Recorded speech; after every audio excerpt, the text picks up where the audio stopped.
Magandang araw sa lahat, welcome po ulit dito sa atin channel ang Biyahe e Komida. Punta tayo sa atin topic. Paolo at Patrick, tahimik tungkol sa issue sa nawalay na mga anak. Paolo Contis, Patrick Garcia, at kay Abad magsasama muli sa pelikula.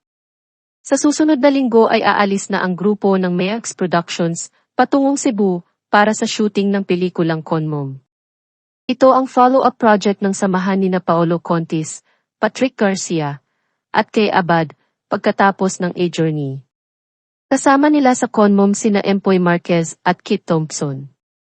Kwento ito ng isang ina, nagagampanan ni Kaye, na ipinagkait ng hiniwalayang asawa, Kit, ang kanilang anak. Mayaman at powerful ang asawa rito ni Kaye. Para mapalapit lang sa kanyang anak, magpapanggap siya ng kung ano-anong karakter, kasama ang mga best friend niya ritong sina Paolo, Patrick, at Empoy. Sabi ni Kaye, hindi ito yung usual na kwento na ang nanay ang nagbabawal na ilapit ang anak sa tatay. Sa nakaraang loop test ng Conmom ay hininga ng Pep Troika ng opinyon ang dalawang lead actors ng pelikula na sina Paolo at Patrick. Nakaka-relate kaya sila sa kwento dahil naranasan nila ito sa kanilang anak sa dati nilang nakarelasyon. Tinanong namin kung ano ang natutunan hila sa kwento ng Conmom.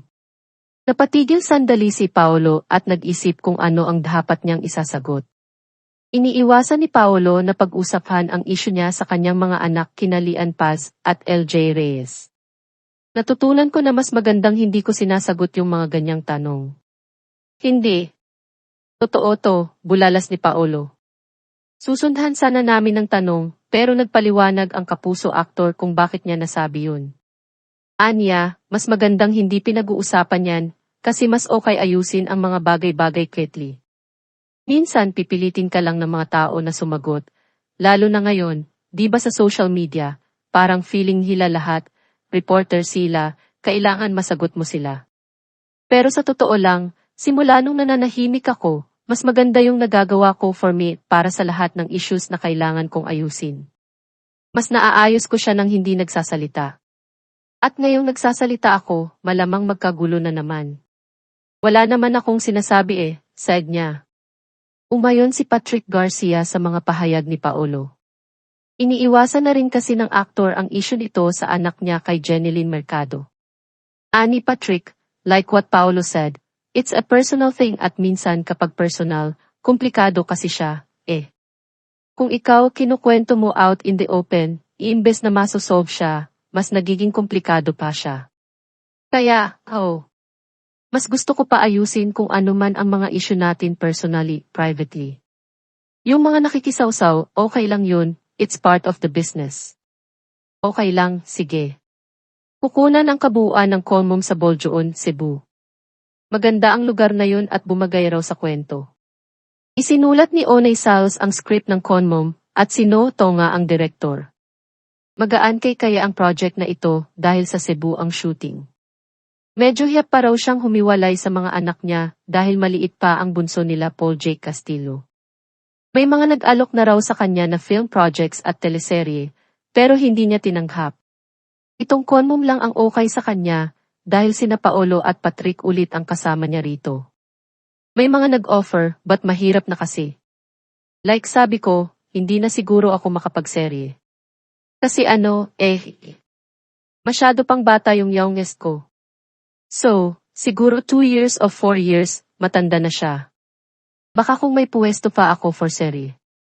Pero sa ngayon, hindi pa, kasi baka kailangan kong manatili sa Maynila for at least shortest 3 months. So, hindi ko may iwan ang mga bata, saad ni Kaye. Nung nag-shooting daw siya sa Tasmania, para sa e-journey, ay nangako na raw si Kaye sa asawa niya na si Paul Jake na isang pelikula lang siya a year. Actually, nung nag-Australia kami, pagbalik ko, sabi niya, once a year mo lang gagawin to, ha? Kasi sa kanya naiuhan yun mga bata. Sabi niya, once a year lang, ha? Sabi ko, sige, sige. And this one kasi short lang naman. Tapos sa Cebu pa ang shooting, said this Kaye.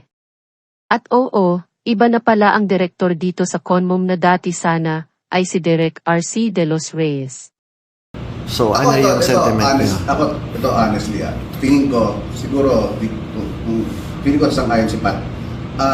natutunan ko na mas magandang hindi ko sinasagot yung mga ganyan. Ito totoo to. Mas magandang hindi pinag-uusapan yan kasi mas okay ayusin ang mga bagay-bagay quietly. Sometimes people will just pressure you to answer, especially ngayon, di ba, sa social media, parang feeling ng lahat, reporter sila, kailangan masagot mo sila. Pero sa totoo lang, simula nung nanahimik ako, mas maganda yung nagagawa ko. For all the issues that I have to fix, mas naaayos ko siya nang hindi ako nagsasalita. At ngayong nagsasalita ako, malamang magtatulo na naman. Hindi, wala naman sinasabi. The point is, I think such problems, dahil personal to, it really should be fixed on a personal level. Kasi hindi lang adults yung kasama na issue, di ba? May maraming nasasangkutan, may mga bata, may mga ano. So it has to be very personal. If it's a personal thing, and sometimes when it's personal, mas komplikado kasi siya. And if you kinakwento mo out in the open, imbes na masisolve siya, mas nagiging komplikado pa siya. So, yeah, I'd rather fix whatever we have issues personally, privately. Kasi Yung mga nakikisaw-saw, okay lang yun, it's part of the business. yun na nga eh. Yun na nga. Okay lang, sige.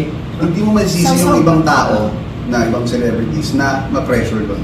Kasi kung hindi ka sanay or ako, aminin ko, before feeling ko kailangan sumagot, feeling ko bastos ako pag hindi Patulan. nasagot, kailangan patulan mo. And eventually, you will learn na background noise lang lahat yan. At the end of the day, ito yung problema ko, sila yung problema ko. Sa kanila lang ako. Sila lang kailangan ko ayusin. At mas tahimik, kahit maingay sa labas, mas tahimik pa rin pag kayo-kayo lang nag-uusap. At yan ang ating latest showbiz chika update for today. Huwag kalimutan mag-subscribe. Click the notification bell for more showbiz chika updates. Like and share the video at suportahan po ang ating Facebook page. Maraming salamat sa lahat ng nag-subscribe. Indeed. Magandang buhay sa lahat, paalam.